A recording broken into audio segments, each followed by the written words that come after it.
Welcome to SHOWstudio. It's Milan Fashion Week, and of course we're going to be talking about Gucci because it seems like it's the show that everyone talks about in Milan now, which is a welcome change because for a long time people went to Milan kind of only looking forward to Prada, and I think thinking that Prada would set the agenda of the fashion conversation. But now Gucci, I think, is really super exciting, and it's been interesting watching the London shows as you realise that Gucci is actually really setting the pace for what themes that a lot of people are thinking about. Most notably, I think one of the aspects is this kind of obsession with things that look old and things that look antique, and he called it fake vintage in an interview, but I think we've seen that so much, these kind of trinkets, and it seems very now, and if you think very different to what seemed kind of very luxurious for a long time, which was that kind of Celine sort of minimalism. So it's super interesting how that's come to be so in favour. And slight weirdness with the Gucci show is that they're running like an hour late, so who knows when we're going to get to see the show. But before we start our discussions, I'll just let my wonderful set of panellists introduce themselves. Thank you. So I'm Katherine Ormerod, Editorial Director at List. Hello, I'm Nathalie Khan. I teach fashion history and theory at Central St Martin's and London College of Fashion. Hi, I'm Rebecca Gonsalves and I'm Deputy Fashion Editor of The Independent. Hi, I'm Harriet Quick. I'm an editor and journalist. I'm going to go to you first because you actually sell Gucci. Yes, we do. Does it do very well? It does very well. What's the kind of girl who's buying it? Would you say it's a very different girl who is buying it compared to old Gucci? I think that these days no one knows who their customer is. Your customer could be the most random, lady living in the middle of the Midwest, who's seen something that's excited her and made her feel, God, this is luxury, and she's bought it. That's the beauty of the digital age, really. Yeah. And I think that's really the change, that brands used to be almost able to choose who bought their things in terms of where they put their stores and where they decided that they would open doors, and now that's not the case. And I do think that there's a really wide appeal for a lot of the things that Gucci are doing, because they are hitting both bases. There are great basics. Yeah. There's a great Block Hill boot that you can walk about all day in, but then equally there are amazing pom-pom up to the knee tie-up shoes as well. So I feel like from both a commercial and an aspirational point of view, it's been such a success story. Yeah, it's interesting. You talk about the kind of digital landscape and how that's making, anyone can buy things, really. And I think in a way, a more eclectic design sensibility kind of suits that, because it means you're catering to everyone to a degree. Plus you can make noise, like if you're same, maybe someone comes across you because they've filtered by price and you're there, but they're not going to go out and seek you unless you really have a proper point of view. What's your take on it? Are you a fan, Rebecca? I am a fan. I'm just a fan that it's changed because I think it was overdue. Yeah, for sure. And I think it reflects how women dress now. I don't think people wear... I mean, the way they style it is obviously so much on top of each other, but I think the way people dress now isn't necessarily as calculated as before, and people are kind of have that magpie sensibility and will shop across designers and across kind of different genres, like smart, casual. It can all be mixed up, and I think that works really well.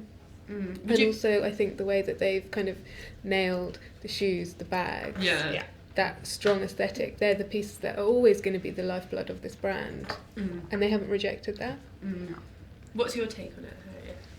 I think it's super exciting. It was interesting at London Fashion Week, you really saw so many people wearing that fringed loafer sort of old lady shoe, and you haven't seen that sort of it shoe frenzy for quite a while, and the tracksuit tops and bomber jackets, etc. I think what's very clever about it is that each piece can stand on its own terms and work with what you're probably already wearing. It's not dependent on having a total look, and I think that is very liberating, both as a consumer and probably as a designer, that you're really making excellence in each category. It's not unlike Saint Laurent. Yeah, it's really interesting you say the word liberating, because I think that's a lot about the sensibility there. It's about kind of like the joy of dressing and the joy of putting things together, and it's that kind of, that thing of like almost like a teenage sense of when you get dressed and you throw all your favourite things together, which does therefore make it very much about the pieces. and the general aesthetic, but not like individual looks, which I think seems really, really refreshing. And it seems more respectful to your shopper, because it's not like, oh, you're only going to look good if you buy the whole thing. It feels very modern. I find it also really interesting to look at, if you think about the way that Gucci developed and has changed. I think it's a very positive thing to say we're going to take a risk. We're taking a completely different direction with this, and to go with somebody who is unknown. I think that's, you know, that sort of reflects really well on the brand, and it reflects really well on, you know, on what they think, what their customers into, and that's, I think a really positive attitude of just, you know, we are brave and we are just sort of trying out something that hasn't existed before. I think that's a very strong position to be in if you're that confident. It's really a strong position, but it's also, you know, it's interesting to use the word brave, because, you know, when you think of the Kering group and how much of it Gucci makes up, it's not like it's not a house to play around with and kind of have an experiment with, which I think is so interesting, because it's such a radical design change. You know, then I don't think they're doing quite as much of a kind of complete store overhaul as someone like Loewe did when JW Anderson took over, but they are sort of making a lot of changes and, you know, championing very different people, new show space, and, you know, that's expensive, but it's also like, if that goes wrong, it's a gamble. Yeah, it's a massive gamble. What do you think about the fact, because obviously a lot of this fashion week has been dominated, and it's so interesting to get your thoughts on this, about the kind of Burberry sell straight away discussion, and then obviously Kering have kind of come out and spoken about that and said that they're not going to engage with that, and even made some kind of quite catty comments of like, Burberry can do their thing, but like, this is how we see luxury, and they've specifically said they think this idea of waiting for a product creates desire. What do you guys think? Is that silly of Kering in the short term or long term? I think it works for some brands and not for others. I think the brands that are quite poppy and kind of more kitsch or fun or whatever, they're the sort of brands that will translate to that immediacy. But if it is something that is expensive and has thought behind it, then I can understand why you'd want to keep that sense of exclusivity. Exactly. If you think about an Hermes Birkin bag, you're never going to be able to buy that off the shelf. And that's part and parcel of the whole process. It's like the savouring of it. But equally, if you then look at, I don't know, a kind of mid-range shoe brand where someone's seen something on their Instagram and they go into store and they say, I'd like this, and then oh no, not for 3 months. You know, it's this idea that one size doesn't fit all. And I think that's what's going to be the case going forward. And do you think it would work for a brand like Gucci to have that weight? I just think, you know, that there's already a kind of stream in terms of pricing and what they're doing, that there are more accessible and less accessible things. And you think if you make the more accessible things available immediately, and then you maintain the luxury through the weight for the, you know, higher price point, then you can, you know, double stream what you're doing from a commercial perspective. I think that would be the smartest. And I think it also just works more for directional brands, and Gucci is more directional than Burberry, isn't it? It does change our, you know, our taste of what we perceive to be. Never would have said that. I know, but it just came out, and it does. And you know, he has new ideas, and they take time to get used to. I think the other thing as well is unless you completely convert to a new buy now, wear now model, if you're trying to do both, I think there's a risk of cannibalising things, because you're trying to encourage your customer base to buy spring summer now. So if you're waving autumn winter or buy now, I think the messaging can be very, very confusing, that you don't know what to desire.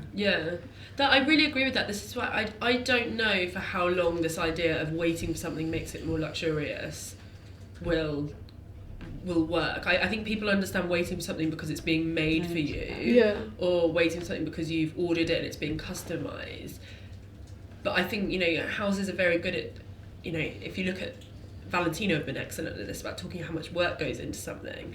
I don't see why that conversation can't be had at the point that the customer is buying it. I think that idea that you have to wait. But there's the supply chain, you know, it takes time to make things, and they're not made in one place, they travel. But then so it doesn't happen instantly, it does take time. But then I think, why couldn't the messaging about how long something took to make happened. Retrospective. Yeah, and be like, this has happened, we're now showing it, this is how long it took to make, you can now buy it. It's just you have to because fund that the would be cost of all only the if you could only control your own sales. Because Yeah. if you've got wholesale accounts, then you Yes. can't. I don't think that would work. But I think what's going to happen with something like a Burberry, obviously most of their business is through their own stores, but people will go in and buy it earlier, and the buyers will just have to sign confidentiality agreements. But the thing is with a lot of the big major brands is the buy has already happened way before the catwalk show. Yeah. Yes, that's true. Before they would have placed all those orders way before. So the catwalk show was entertainment. So actually, it's not really changing that much. It's just repackaging the mechanism. I suppose it's more the smaller brands that are, Yeah.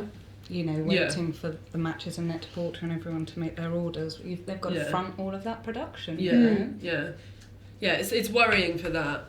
I think it's interesting though with Gucci, the way that we talk about it being a directional brand, but I think what's been remarkable about Alessandro Michele's work so far is it's very consistent and it is quite seasonless. So there is this sense of I think even someone who like works in fashion and has seen the collections and looked at them, I would find it quite hard to identify a piece from different collections. There are some pieces that are just his aesthetic. You know, obviously there's the more showy pieces. That's very similar to the Saint Laurent model as well. Is that kind of the way forward? Do you think that's what brands are doing now and they found that that's a good marketing strategy? Because it is very different to say something like Prada, where it's like each collection is completely different. This is more about like a continual point of view. And there's so much of it. Like the pre-collection, there was so many looks. So that the multitude of pieces allows people to buy it in different ways and mix it in different ways. Yeah. So I think it's the breadth and depth of a collection, and Saint Laurent's got a very deep collection as well.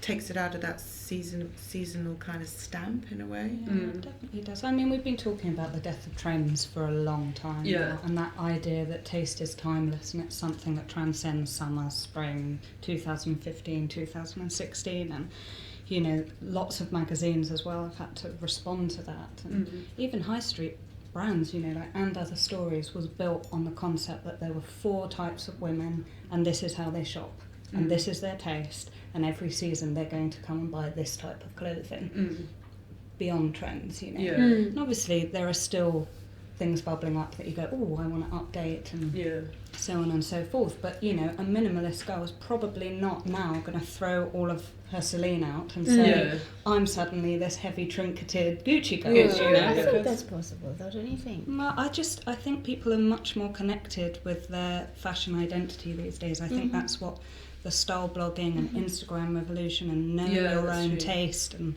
all of that stuff, you know. Of course you can mix and match in between. But do you not think the smartest brands are the ones that can slot into kind of any girl? It is kind of that Saint Laurent do that well as well. It's a really good comparison, because with Gucci, like, you know, I wear black pretty much every day, but I've bought Gucci, like it is the little shoes and like, you know, that kind of a thing. Whereas you see those girls who love that kind of magpie street style look and they're wearing Gucci. I think there's always like a bit you can take. Whereas actually it's like, if you're not a fan of, like, I wouldn't wear Chloe. There's nothing in Chloe for me. I love it on other people, but there's not that diversity, and I think that's what's really clever with Gucci is it's like, I probably wouldn't wear like a bejeweled silky blouse, but then I would wear like Please do. Next panel I'll do like a full lip. But I think that's what's really clever is like the pieces as well as the aesthetic, and also I just think the world of like his world is really, really seductive, because it's kind of whimsical and fantastical and all that fashion loves, you know, like everyone loves storytelling, people talk about McQueen, Galliano, all of that, and it kind of fits into that a little bit, but then it's got this real weight of kind of intellectualism around it. I think partly, you know, because his partner is an academic and like, you know, he talks a lot about books and theory, but it just seems really, really, you know, all designers try and be intellectuals now, like J.W. Anderson, what have you, and it feels really, really attractive. It's a new form of sexuality as well, isn't it? And I think we always look to Gucci as sex sells. That was like the whole concept behind it. And now it's like, oh, but this isn't like overtly sexy, but it's still very alluring. Yeah. And I think that's a wildly positive step for any, you know, brand to be making. Yeah, it does. Does sex sell anymore? I don't know if it does. I think it absolutely does. But Do I you? think Yeah. totally. But I think maybe the language has become more sophisticated. Yeah. You know, it's not just a plunge V-neck. Mm. Or, you know, it kind of reverberates around different levels. Yeah. Yeah. And also it's just so Gucci's not incredibly universal. decadent, isn't it? Yeah. Yeah. Decadence is very attractive. I mean, and fashion sexy. will never stop being about desire. Yeah. Mm. You know, Yeah.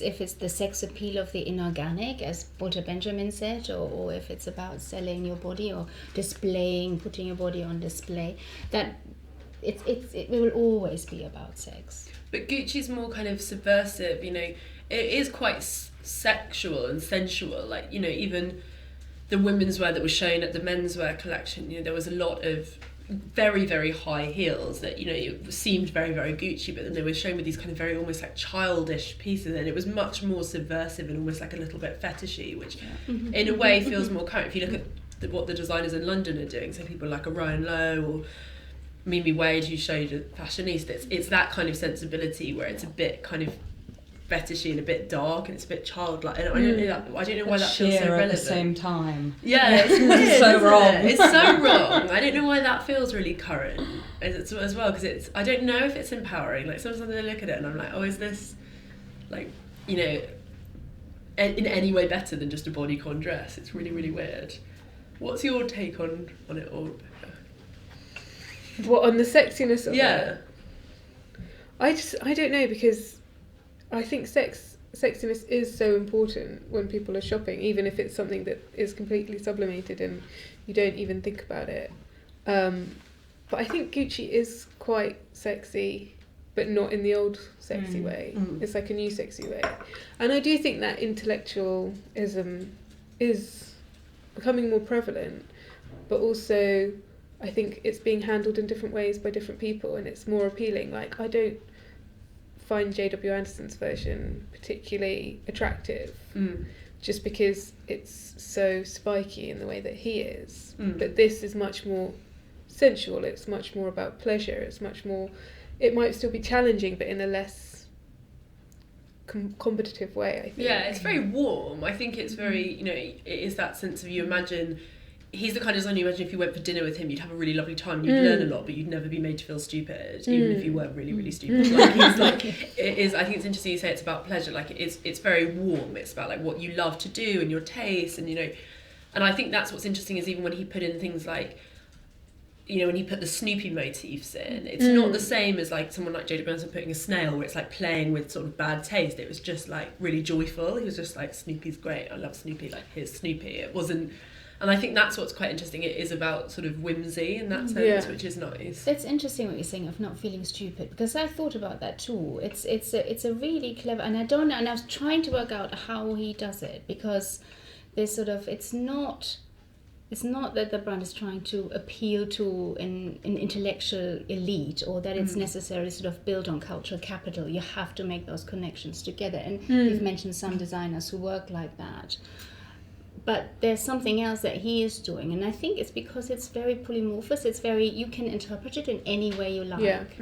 It's really open in that sense, and that is really welcoming. And I think that's maybe also what you mean by warmth. Yeah. And that's very clever to get that right. And I'm sure a lot of designers are trying to get to that point, or brands. Yeah. But he has that. If you can have any association with it in whatever sort of personal connection you make with these references, they will work for you. And I think that's, he's got that. He's just got that down. It's inclusive, isn't it? And you also think it feels very intuitive from his part, rather than something that's premeditated. I know, Yeah. I know. Has And I'm getting strategy a bit put bored before, with that. Yeah. It's just authentic, isn't it? But also I think that is that breadth again, because there is actually something for everyone once you take it all apart. There's, you know, there's tomboys, there's pretty girls, there's more seductive pieces, there's things that are really ornate, there's actually things that are quite simple. And I just think maybe it's because he's worked behind the scenes for so long that he knows how to build a collection. Like, I mean, we kind of can judge him as an emerging designer because it's the first time he's leading a vision, but he's got so much more experience than that, which I think makes it really interesting. Do you think that's part of the... I'm interested in this kind of intellectual thing that we were talking about, just in terms of making a collection that kind of is brilliant just for the ideas, and making a collection that has good ideas but actually is a really great collection. And do we think that some of the old kind of intellectual houses, so like Prada is a really good example, but obviously Prada is having a really tough time of late, and do you think part of that problem is the lack of perhaps warmth? Because I wouldn't say Prada is particularly warm, but also the lack of kind of just building a really great collection. Like you can't think of... I think Prada are great in some ways, but you wouldn't think of a lot of hit bags from Prada, for example. I think they don't.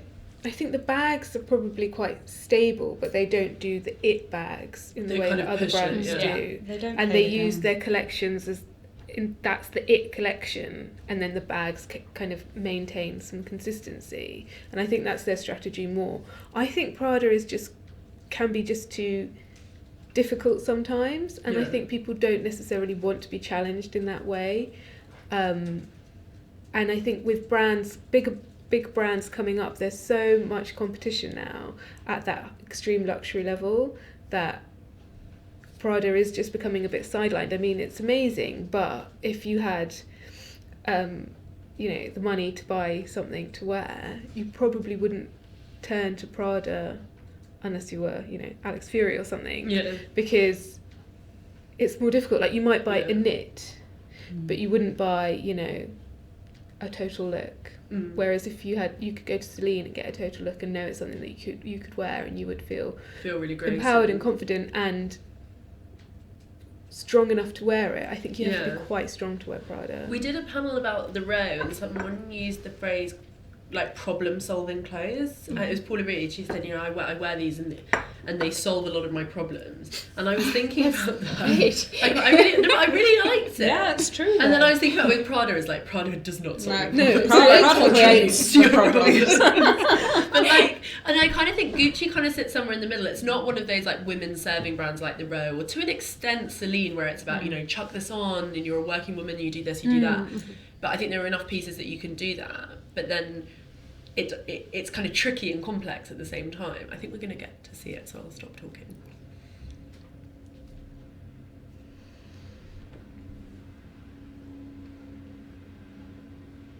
This is quite surprising. I didn't expect anything digital, because we were talking about like the old thing, and it does feel very like vintage, like you're in the salon, like when you go to the shows. Like at the men's one, there are all these like mismatched chairs. It looked like you were kind of in a weird old antique store, and then this is like very Xenia.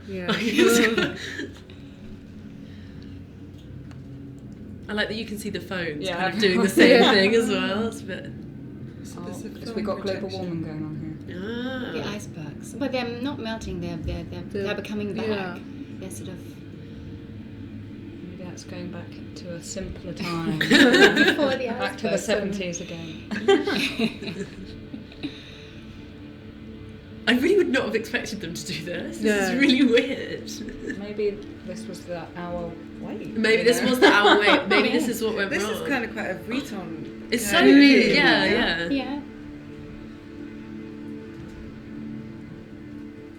It is exciting though going to Gucci shows now, because even the first one that he did when they changed like the runway setup, it was still in the old location, but the seating was different. And it's like you don't know what they're going to do now, which is nice. But that's what we were just talking about, that we expect something and that we think, but maybe he's going to change it completely. This is something interesting, isn't it? It's a completely clean slate. Yeah. Looks a bit Prada-y, actually. From what we've been saying. Red tights are having a massive moment. I hate coloured tights. They're everywhere. They're everywhere. From Christmas to Valentine's Day, it was like on every single blogger's feed, and now validated on the catwalk. No. It's going to be everywhere. I don't want that to happen. Her heels are so high. It was like this at the men's. The girls' heels were so crazy high. Ooh, it's like weeble. Quite 40s feeling. Yeah, but much like, it's interesting we were using words like embellished and decadent and whimsical, and this is like a real departure.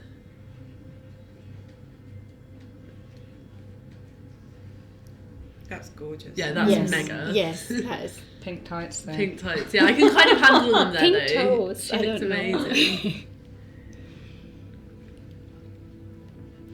This sports sock, Yeah. the ankle is just everywhere again.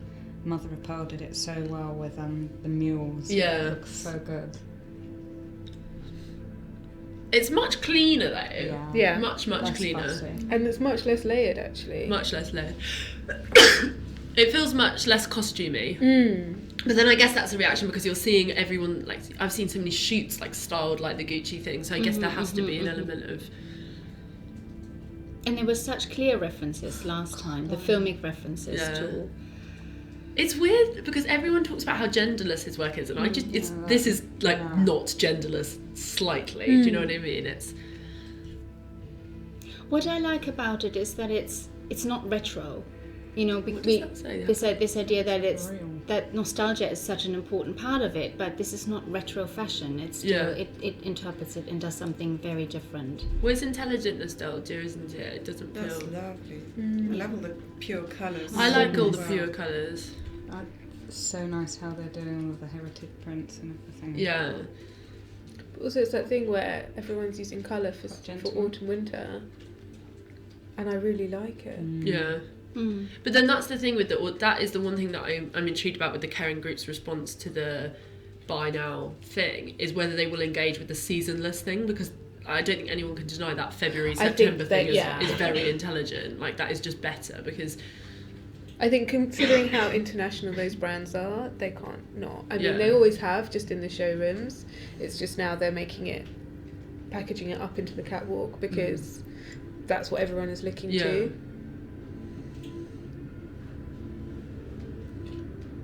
Do the tights have the Gucci logo in them? It looks like they've got them wavy. I might have just made that up, but that pair looked like it could have been a glitch in the stream. But Did you see that he's done a collaboration with Gucci Ghost as well? That guy that has like kind of subverted all of it. That was on WWD this morning. I'm interested to see. I think there are about 10 pieces apparently. It's not, you know. they're really good though at speaking to a younger audience, and I think they're one of the only brands that I think so actively prioritise people who can't afford to buy their clothes yet. Like all the stuff they're doing on Instagram and Snapchat and stuff. Like, I think we, the Fashion Pack, we always think of that like it's an accessory, like it's a little gimmick, but actually that's super important. It's like, because that's what young people are looking at, whether they're 14, 15, 16, and they will grow up to think of this as a brand that kind of spoke to them, which I think is super important. Like Hari Neff, the model, she took over their Snapchat last at the men's show. That bag has been graffitied almost like Stephen Sprouse-esque. Yeah, was that real thing? Yeah. It was a, It's snake. interesting because he's taking something which you'd think the Karen Group would almost be annoyed by, but they're bringing it in. And great in, yeah.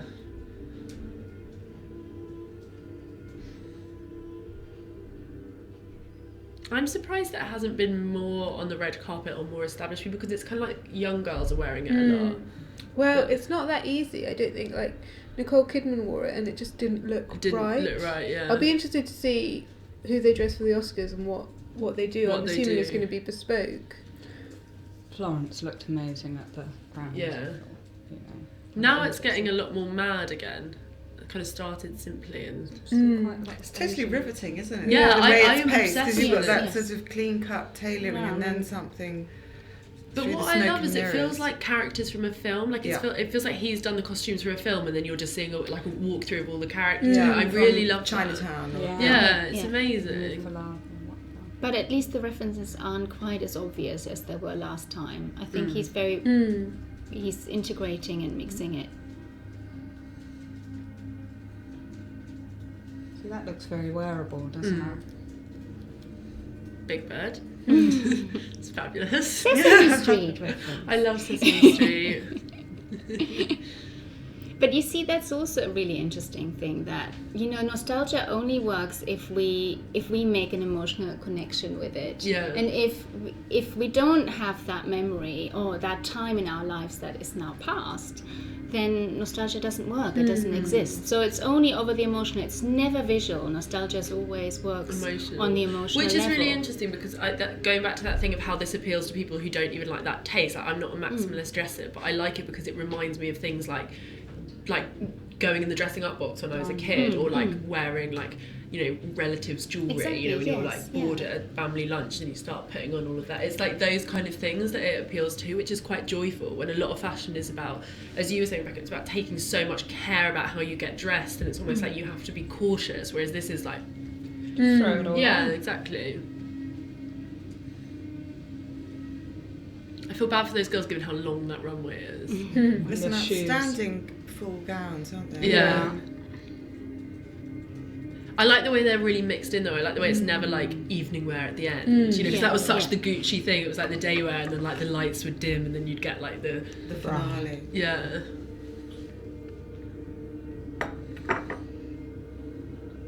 I feel so bad for them in those shoes though.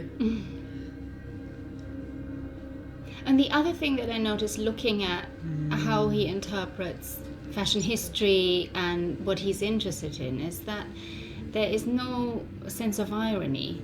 No, it's not He's cynical serious. at all. It's never cynical, which with some of other maybe more intellectual brands that you would play with that, and it always has a critical edge to it. But he doesn't have that. And that's what we were talking That's why about it feels earlier. This warm, idea of warmth again. I was speaking to Tim Blanks about this because he loves it, and I was like, and he loves it so much, and he's like, in a way, far more than he would love like Saint Laurent or something. And so it was obviously not the pure aesthetic thing. And I said, why do you love it? And he said, because it's so like not in any way cynical. And he was like, and to me, cynicism is the death of everything. Yeah. And he was like, and that's why I love it. And I think that is kind of true. Like, it doesn't feel remotely lofty. Whereas It Saint doesn't Laurent mean is... it's not humorous. There is a bit of humor in it, but it's Yeah. But there are so many shows where you come out of it feeling like you weren't smart enough to get it or anything like that. I know. Whereas this is like not like that at all. All these traditional Chinese dresses are very interesting. Beautiful. It's interesting given what's happening in China at the moment in terms of the market, because it's not like the most stable time to be staking your claim for China in a way, but... Although, you know, that sort of Qing song type thing is part of everybody's Nostalgia fancy again. dress lexicon, really, isn't it? okay, completely, it works on that level. Yeah. Wow. That's an Oscars dress. Yeah. Jesus, yes. Shoes under there. I Look really at them. I just don't want one of them to fall over, especially in one of those dresses, because it would just be like... That's amazing.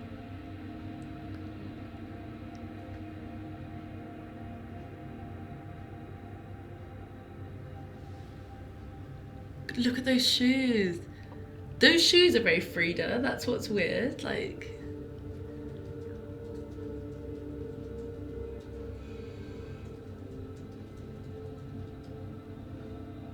How many looks? I know. 900. It's exactly what you were saying, isn't it? It just... But I don't find it boring at all. No, No. because you don't know what So you're going to different. come next. There's No, no you sort of theme, don't like, want do you it know to what I mean? end, Like, it's just completely like... 60s, Yeah, it's so 70s, broken up. Asia, Yeah. you know. And there's You're not like like everything... daywear. Yeah. Evening. Yeah, this in that colour, then this in Yeah. a different colour. It's just like completely... But there aren't many collections at all that are like that, where it's just like it is really like a wardrobe. Like, it's just a bunch of eclectic things. Like, there's no parallels. So there's no losers here, are there? I mean, it's every No, piece yeah, is everything's like, amazing. has got brilliant. Yeah. It's very, very unique, this way of showing, though. Yeah, lots of climaxes coming along. Yeah. Yeah.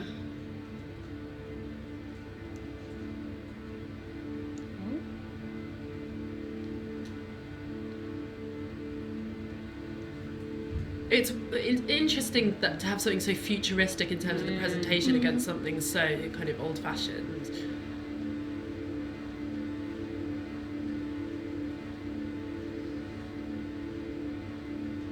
I do find the head-to-toe colour thing interesting, because if you think that's just something that people just don't dress like anymore, you're real eccentric if you do that. You don't even see that in street-style people, like, you know, More do... these days. Yeah. I think I've seen quite a lot of it this season. Really? And I always think of the Queen. You Yeah, know, that's so she's done true. that so she can be Yeah. identified at all times Okay. by her Mm. security. And it does make people take your picture, I think. Yeah. I think that's It why looks they very do it. together, doesn't It it? does, yeah. It's in one tone.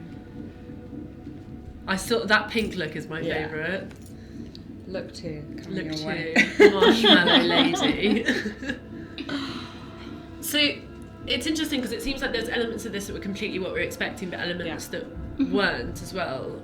What's our gut reaction to it? Is it different? Is it similar? Do we like it? Do we not like it?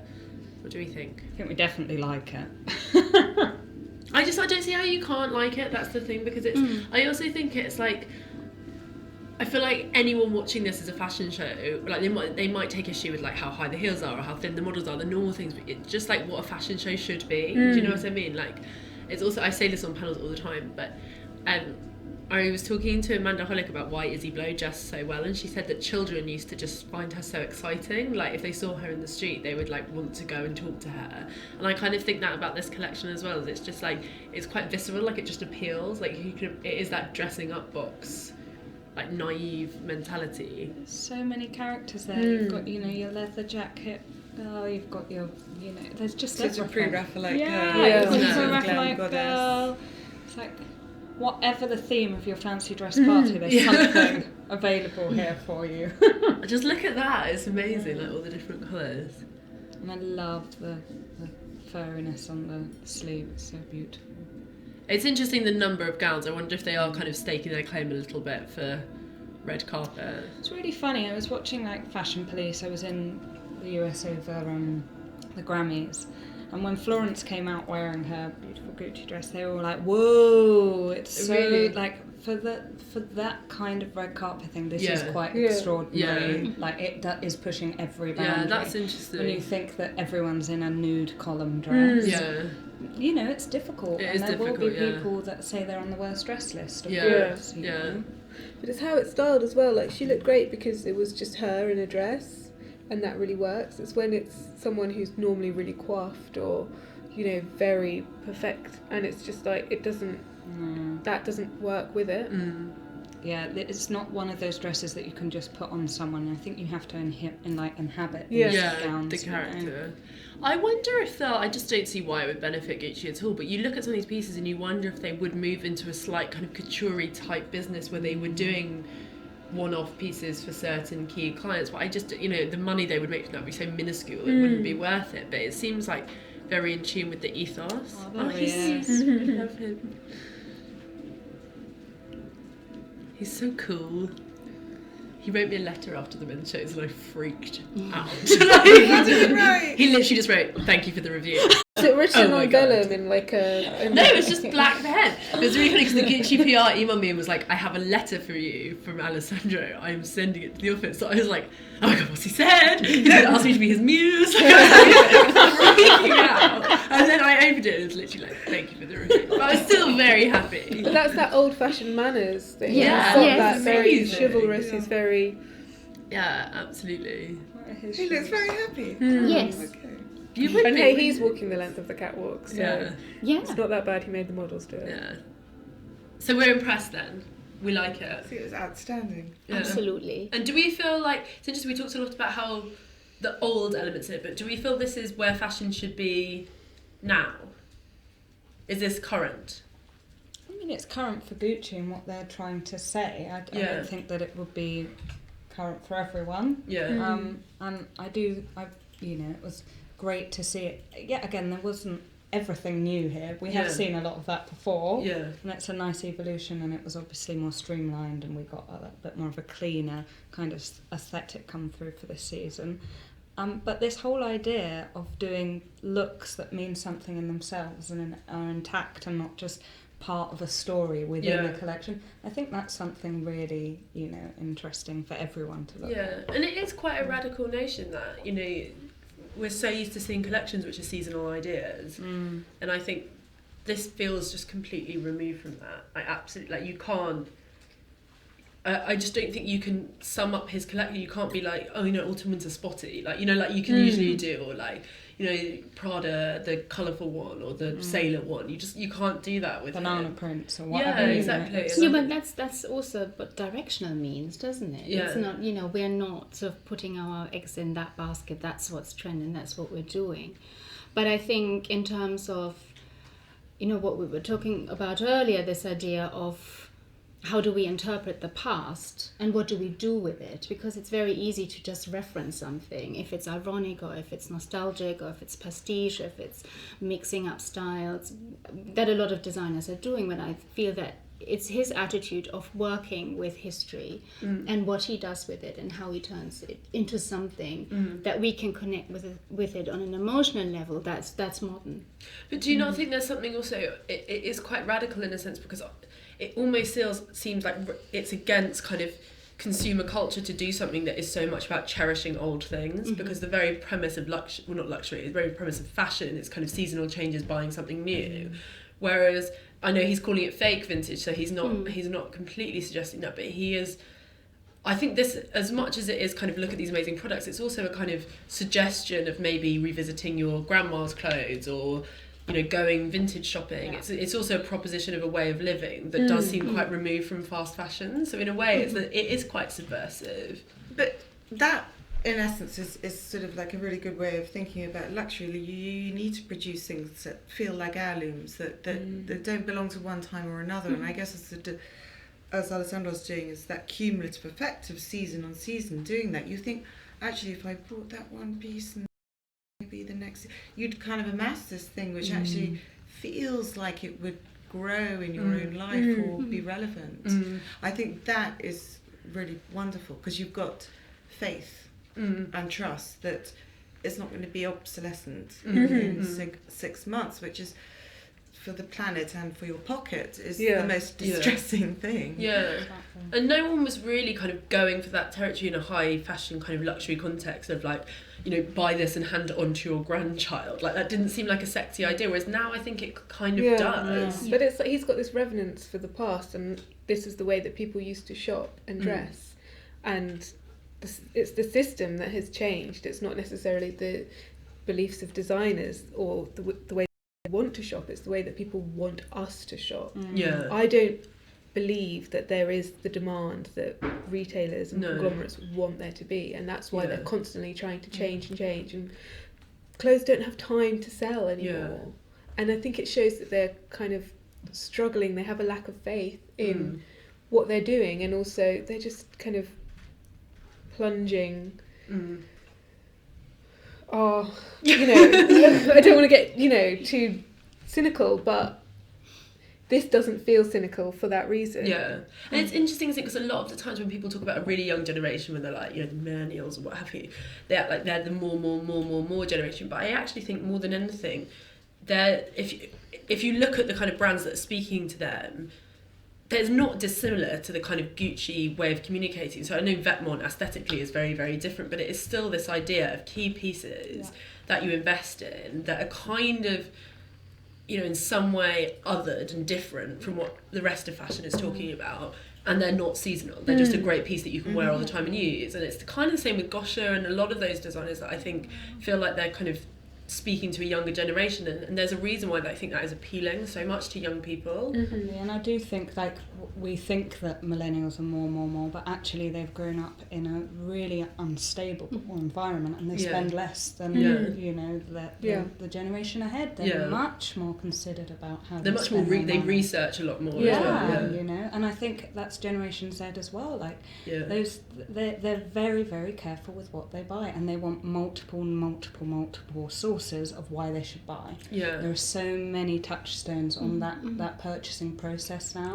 Whereas maybe baby boomers would have seen something in a magazine and gone out and bought it. It's not the case. Millennials want to see it on someone else. They want to see how it's being styled differently. Which is why Gucci is so clever in prioritising all those different talking points. Whether it is their Snapchat or whether it's the show or whether it's celebrity. Because going back to the brands that perhaps aren't doing that as well, Prada or what have you, they're not playing that game. They're expecting people to come to them. They're not communicating. And I'm not saying, I know there's too much content, I'm not saying blast people, but I think communicate in these intelligent, kind of direct, interesting ways, and that's kind of the way forward. And it all connects together. It's all aligned. So many brands kind of seem to send off different messages through different channels. But with Gucci, you've got a great alignment through Glenn Luchford and the fun of it all.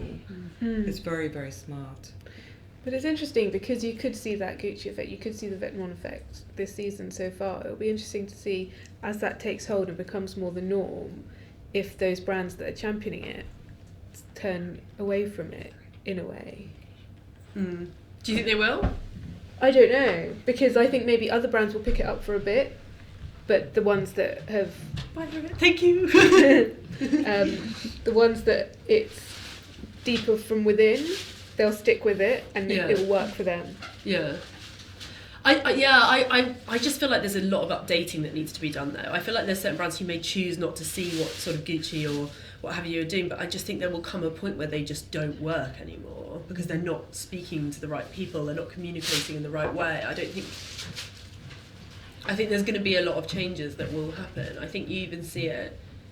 I think we might see it a lot in London about some of the ways those houses are operating, and they're not speaking in an intriguing or authentic way. I think people need to kind of sit up and take note. Yeah, take note. Buy some Gucci.